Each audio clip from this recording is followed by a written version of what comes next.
दोस्तों, आज किचन से लेकर आसमान तक हमें टाटा ग्रुप नजर आता है। ये भारत नहीं बल्कि पूरी दुनिया का जाना माना ब्रांड है, जो महज एक तेल की मिल से शुरू होते होते आज hotel, industries, steel, consultancy services और न जाने कितने सेक्टर में फैला हुआ है। लेकिन क्या आप जानते हैं टाटा ग्रुप कितनी कंपनियों को ओन करता है? इसकी सबसे बड़ी कंपनी कौन सी मानी जाती है? टाटा ग्रुप की शुरुआत कैसे हुई? दोस्तों, अगर पिछले एक साल के रिकॉर्ड्स को देखें तो सेंसेक्स ने सिर्फ 48% का रिटर्न दिया। वहीं टाटा की कंपनियों ने हद कर दी। टाटा ब्रांड की एक कंपनी है ट्रेंट, इस कंपनी ने कुल 65% का रिटर्न दिया। वहीं टाइटन ने भी 42% का रिटर्न दिया और टाटा मोटर्स ने 40% रिटर्न दिया। इतना ही नहीं, इंडियन होटल ने तो 73% का रिटर्न दिया और टाटा कम्युनिकेशन 40%। लेकिन आज के समय में ये ग्रुप भारत की कुल जीडीपी में करीब 2% की हिस्सेदारी रखता है। साल 2022 में टाटा ग्रुप का कुल मार्केट कैप करीब 240 अरब डॉलर या करीब 21 ट्रिलियन रुपए का रहा।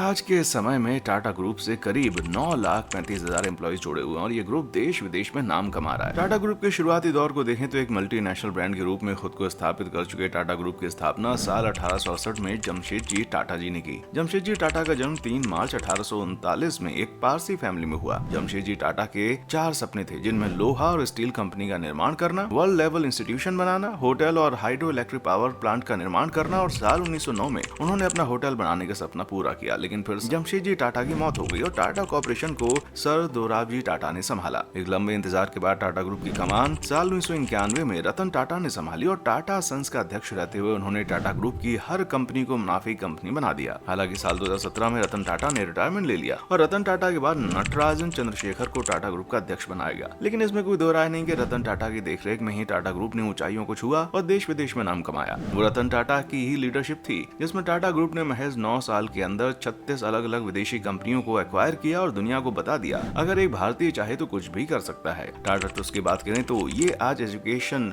हेल्थ, आर्ट और कल्चर जैसी फील्ड में काम कर रहा है। आज के टाइम में टीसीएस दुनिया भर के 40 देशों में एक्टिव है और इसके साथ टीसीएस को मार्केट वैल्यू के हिसाब से देखें तो ये रिलायंस के बाद देश की दूसरी सबसे बड़ी कंपनी है। साल 2022 और 21 के हिसाब से टीसीएस की नेट इनकम पर नजर डाली जाए तो ये $5 बिलियन यानी करीब 38,449 करोड़ रुपए थी। टीसीएस कंपनी यूं तो कई प्रोजेक्ट पर काम करती है, लेकिन इसको आप इंडियन पासपोर्ट से समझ सकते हैं। एक जमाना था जब भारत में पासपोर्ट लेने के लिए काफी जद्दोजहद करनी पड़ती थी, लेकिन आज के समय में ऐसा नहीं है और ये पॉसिबल हो पाया है टीसीएस की वजह से। टीसीएस वो कंपनी है जिसने इंडियन पासपोर्ट को ज्यादा ट्रांसपेरेंट और रिलायबल बनाया। टीसीएस के बाद टाटा ग्रुप की दूसरी सबसे बड़ी कंपनी की बात की जाए तो वो टाटा मोटर्स है, जिसे आज से करीब 77 साल पहले यानी 1945 में स्टैब्लिश किया गया। ये कंपनी आज बड़े बड़े motor vehicle like truck, van और दूसरे कमर्शियल्स और पैसेंजर्स व्हीकल्स को बनाने का काम करती है। टाटा मोटर्स आज दुनिया के करीब 145 देश में बिजनेस कर रही है और कंपनी के कुल एम्प्लॉइज की बात करें तो वो करीब 80,000 है। वहीं इस कंपनी की वैल्यूएशन है करीब $34 बिलियन।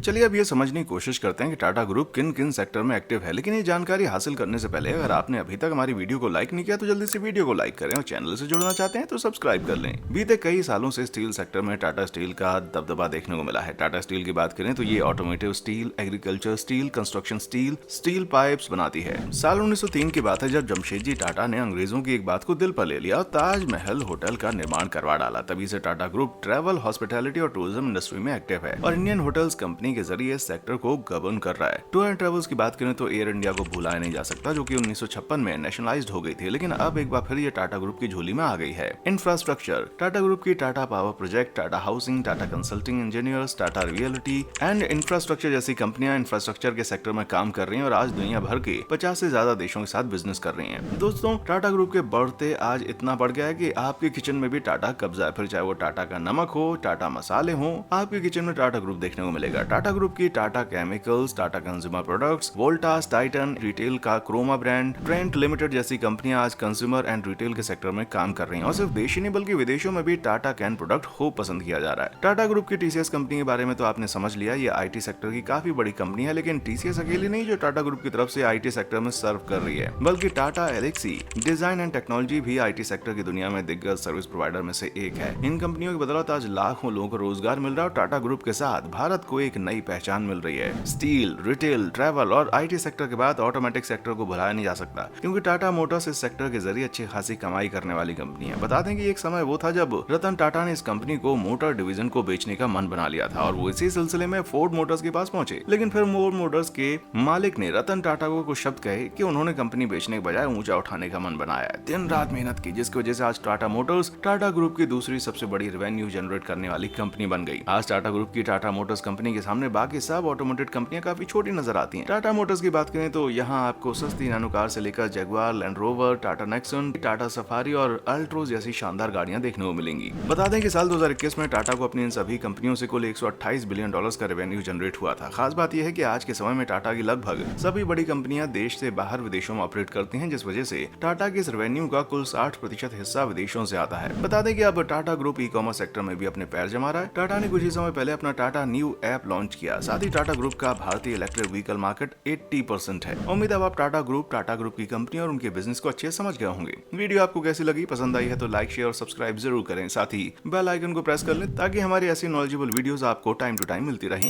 देखने के लिए शुक्रिया।